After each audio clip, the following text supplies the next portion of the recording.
who would share from a platform or one-on-one, I know that that would be speaking life into my life. And I believe that it was sometimes things that I needed to hear rather than what I wanted to hear. Were there times where I was like, oh, Angie, you serious sort of thing? But I just knew that she was wanting the best for my life. And I know that she wants the best for our lives together here today as she preaches the word. So why don't we stand to our feet and let's honor where honor is due and give it up for Pastor Angie Oucher.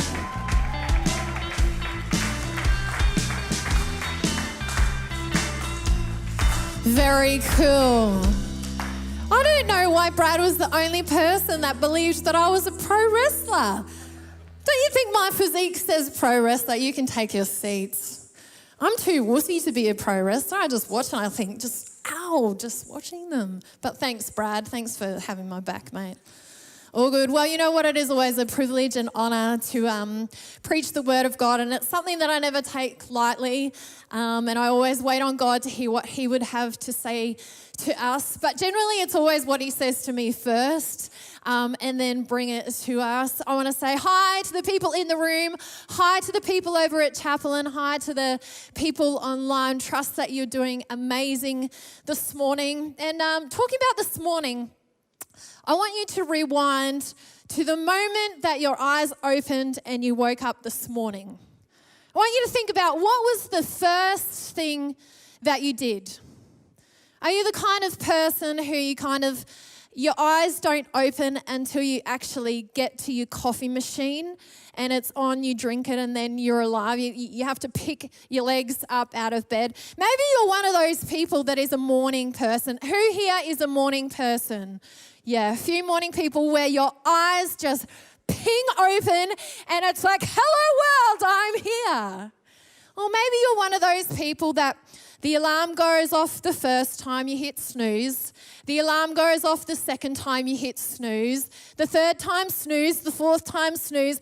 Then you go back to sleep again, wake up, look at the clock and go, oh dear, I'm going to be late. So you just grab the clothes that are hanging over the edge of the bed, give your hair a bit of a brush in the car, and you arrive and it's all good. Maybe you're the kind of person that this morning you had little people come jumping on your bed complaining, I'm hungry, when's breakfast?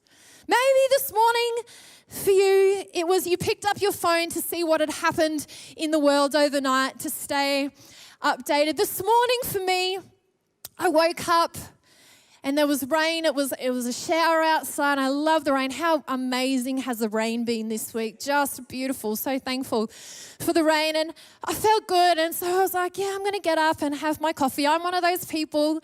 I'm not ashamed to say it. I'm addicted to coffee. I'm addicted to caffeine. It's all right, people. I have one first thing in the morning. It makes me a better person. So Jared tells me. No, not really. But I got up and I went and turned the coffee machine, and I stand at the coffee machine and I can see out into the backyard. And this morning in my backyard, I saw that overnight we'd got a swimming pool in our backyard, which to some people that might be really exciting to have a swimming pool, but our 4-month-old puppy had created the swimming pool during the night. See, we've only had, her name's Pippa. She's a Kelpie. We've only had her about... we haven't had her 4 months, but she's 4 months old. And we actually haven't had any rain in that time since she has been here on earth. And so it's the first time she's seen rain, which means it's the first time that she's seen mud. And what do dogs do? When they see mud, they want to dig. And so here in our backyard is this big hole filling with water. And we have 2 dogs, and the reason I knew it was her, because from the top of her head to the bottom of her toes, she was covered in mud. And to tell you the truth, I had to laugh because if I didn't, I would have cried. And it was quite hilarious. Jared wasn't so pleased when I told him the news, but that was my morning. And I've been reading Psalms lately.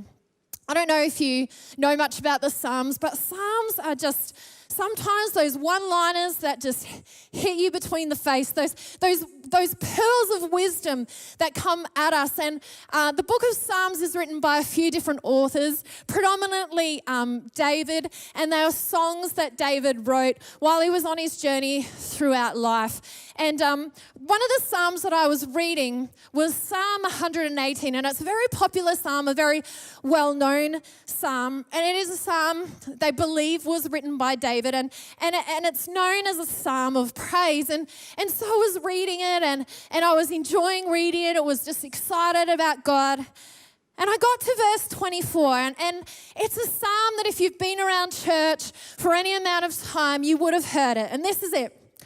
This is the day that the Lord has made. I will rejoice and be glad in it. Who remembers the song? This is the day. Come on, sing along. This is the day that the Lord has. Come on, Jared, I can't hear. Lord has made. We will rejoice. We will rejoice and be glad. All right, you did well. You guys should become the Civic choir. We hear it so many times. We've heard it. I've heard it hundreds of times. But as I was reading it, God got me to pause. And he said, Ange, this is the day that the Lord has made. Today is the day that the Lord has made. I will rejoice and be glad in it. This is the day that I have made for you. Will you rejoice and be glad in it? Not yesterday, not tomorrow. This is the day that I have made. And he said, and this is how I desire for my people to live every single day. That we would start our day every day saying, this is a day that God has made. I will rejoice and be glad in it. It wasn't just for me, but it's for us as Christians, knowing God, being redeemed by the Father, having that great gift of salvation, that we would rejoice and be glad in today. And the thing about rejoicing is, it's not about circumstance or situation. That's happiness. Joy is when no matter what's going on, there's a joy inside of us and a gladness inside of us. And as I was reflecting on this, it made me realize that I don't live this out every single day. I can't say as a Christian, I rejoice and be glad. And so this morning, we're going to go on a bit of a journey of how we can actually make every day matter. Make every day those moments of getting up and saying, this is the day that the Lord has made, and I will rejoice and be glad in it. And so this morning, we are going to have a look at how this can be our reality, but we're also going to look at what can hinder and hold us back from living this joy and this gladness. And so I've titled my message this morning, This is the Best Day of My Life. Tomorrow's coming. It says in the Word, do not worry about tomorrow. It's got its all cares. God's got that. Yesterday is past. Today is the best day of our life. And I truly believe in God. This is the best day of my life. Are you with me, church? Awesome. First thing, why we can enjoy today, rejoice and be glad, is because God's got the goods.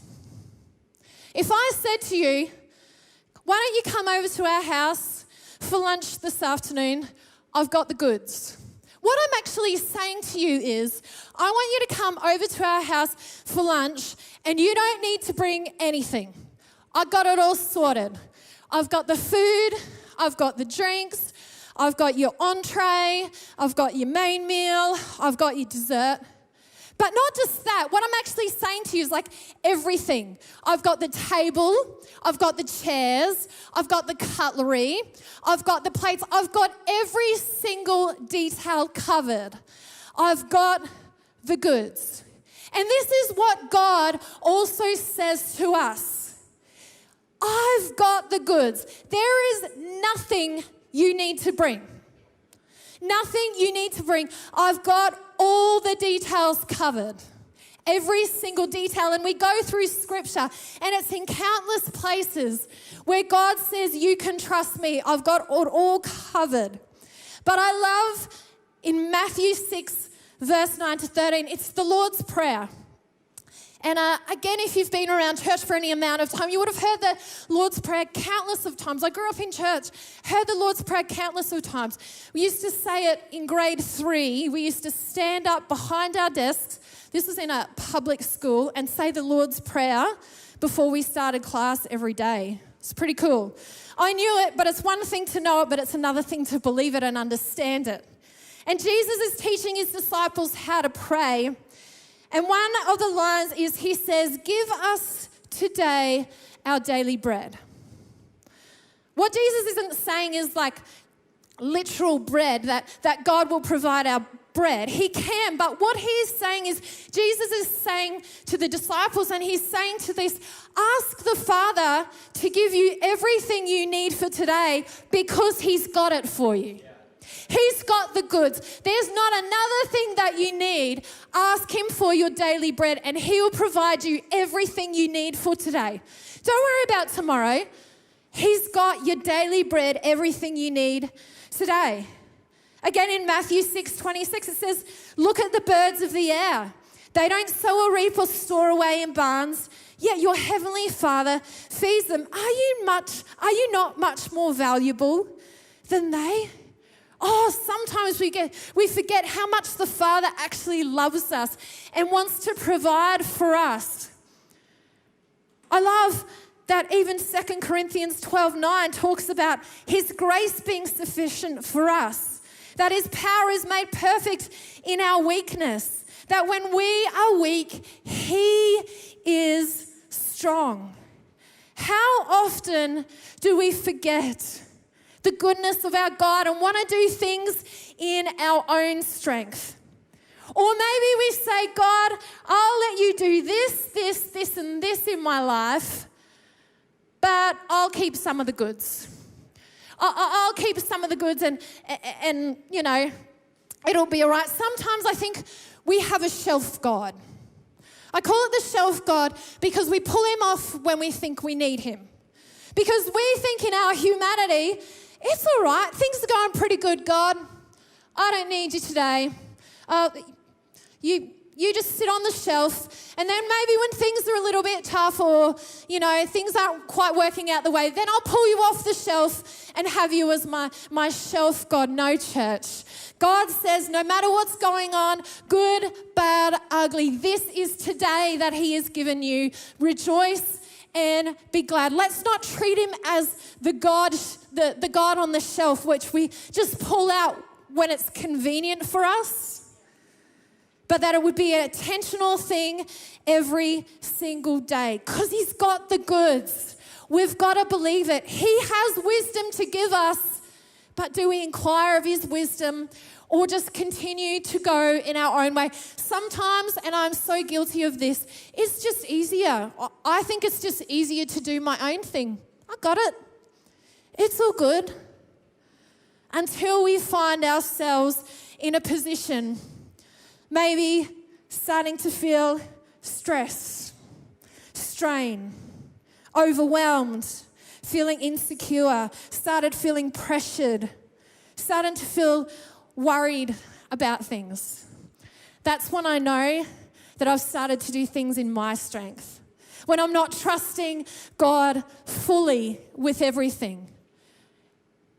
Just like the Lord's Prayer said, all we have to do is ask and wait on his wisdom and trust that he's got everything covered. It's so freeing when we don't have to rely on our strength and our goods because his goods are so much better. His wisdom is so much better than what we possibly could ever imagine. It takes the pressure off. The next thing that we can do to be able to say, "I will rejoice and be glad," is number 2, we've got to just chill. We've got to just chill. Being content. I say to my daughter every so often, just take a chill pill. Just take a chill pill. What we're actually saying when we say just chill is relax. Stop stressing, stop striving, stop straining, calm down. Because the truth is we live in a world and in a society that doesn't naturally want us to chill and can steal our joy and contentment from today and can stop us from being able to say, I will rejoice and be glad in it. I believe that we struggle with this is because we have a want for more. We're not content with what we have. We can get caught in the trap of wanting more. I'll be happy when.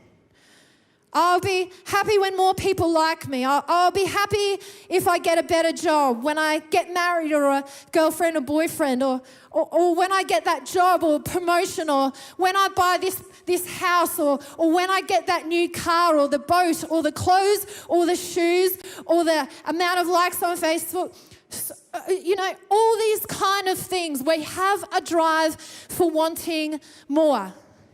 But Hebrews 13 says, keep your lives free from the love of money and be content with what you have. I'm going to read that again. This is powerful, church. Keep your lives free from the love of money and be content with what you have, because God has said, never will I leave you, nor will I forsake you. I think our technical world has made it even harder for us to be content with what we have. Because if you jump on social media, online, it's new things coming at us constantly. We see people getting new things. We see new technology coming out, and it puts inside of us this drive, well, I've got to have more. To achieve, I've got to have more. To be better, I've got to have more. But God would say to us this morning, keep our lives free from the love of money and be content with what we have. It's okay to have money. I'm not saying that at all. But it's the love of money, and if it's driving us to have more, to be better, then we're really missing out. How do we know? How do we know if we're stuck in this drive for more? Because we feel insecure, like we don't have enough. It keeps us straining and striving more than we need to rather than resting. It leaves us unsettled and frustrated, greedy, selfish, and sometimes even prideful. We can lose our joy from today and being able to be glad because we're not content with what we have now. What we have, God has given us anyway, but if we're always looking ahead, we miss today's joy. Another thing that I think can steal that joy and gladness is we have this want for easy. We want easy and convenient. And it's no surprise because our world today is so easy and convenient. It teaches us easy and convenient. If you're hungry, you don't need to go to your kitchen, look up a recipe, get the ingredients, go to the supermarket. All you need to do is get in your car, go down to a takeaway food store, and even easier than that, just call Uber Eats and they will deliver it to your door. A movie these days. Back earlier, a few years ago, if you wanted to watch a movie, you'd have to go to Blockbuster or Video Easy, who remembers those cool places, and get your video. Sorry, young people, if you don't know what a video is, Google it later. It'll be all right. Or a disc. And it was exciting to go to the new releases, or you go to the weeklies and borrow out that movie and DVD. You had to be intentional to go get it. Now all you need to do is log on to Netflix or any of these Disney Plus. It's all there at our disposal. Communication. No longer do we have to write letters to each other. Anybody have a pen pal? I had a pen pal in England. And, it would take like a month for the letter to get to her and then one back. But communication's so easy. Email. It's there in an instant. SMS is instant. We live in a quick, convenient, and easy world. But then what this has actually conditioned us for is that when something tough comes along or we have to wait, we don't like it. We find it hard to struggle and have patience. We want we want easy. James 1:2-4 says, consider it pure joy, brothers and sisters, when you face trials of many kinds, because it actually produces stuff in us. And I encourage you to go and read it.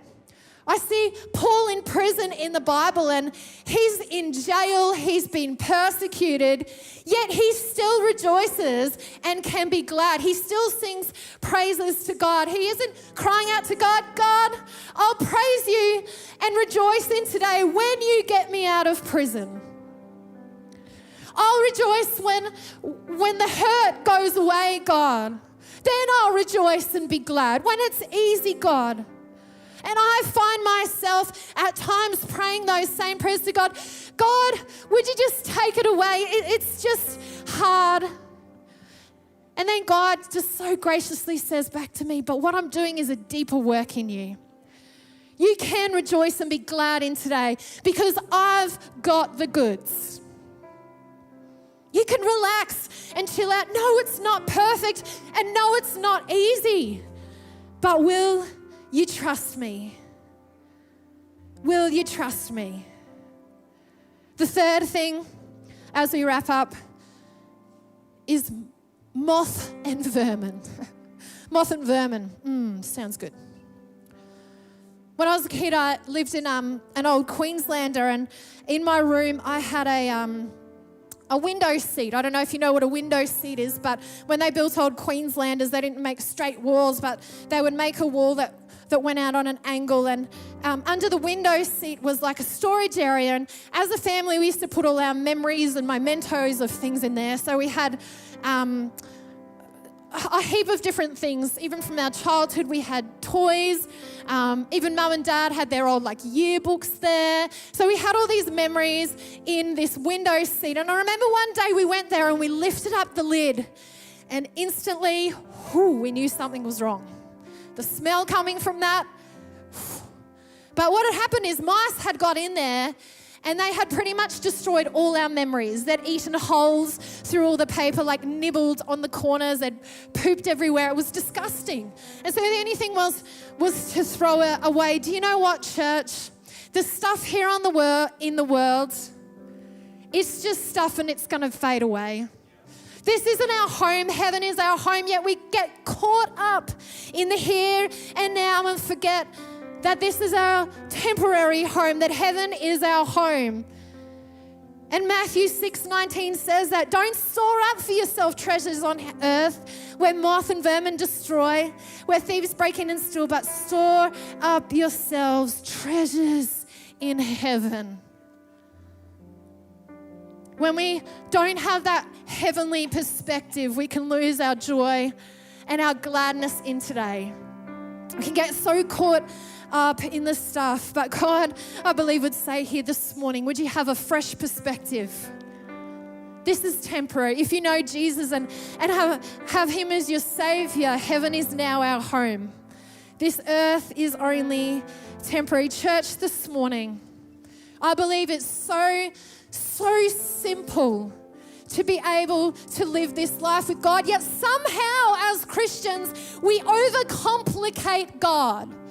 We say, oh God, it's too hard, I'm too busy. I'm just too busy. We live in this world and society of I'm busy. But I have time to pick up my phone and look on Facebook. I have time to sit down and watch that movie. I have time to do these other things, but God, I'm too busy to spend time with you. If we want to live this God life of rejoicing and gladness, he says you've got to spend time with me.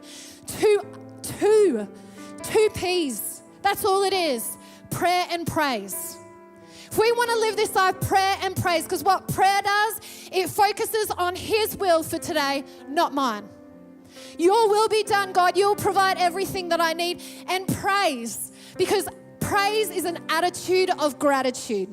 When we praise our God, we have an attitude of thankfulness. It gives us a moment to stop and remember his goodness towards us, how great he is, that we don't need to strive or strain in this world, that his love is enough for us.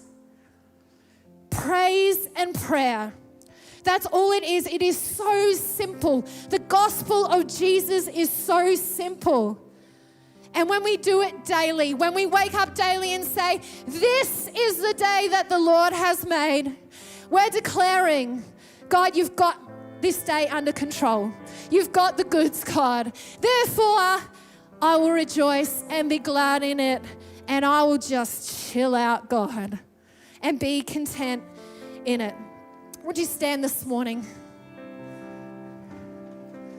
I wonder this morning how you've come here, what's going on in life. And the truth is we do have trials that go in on easy way out because it's just too hard to endure.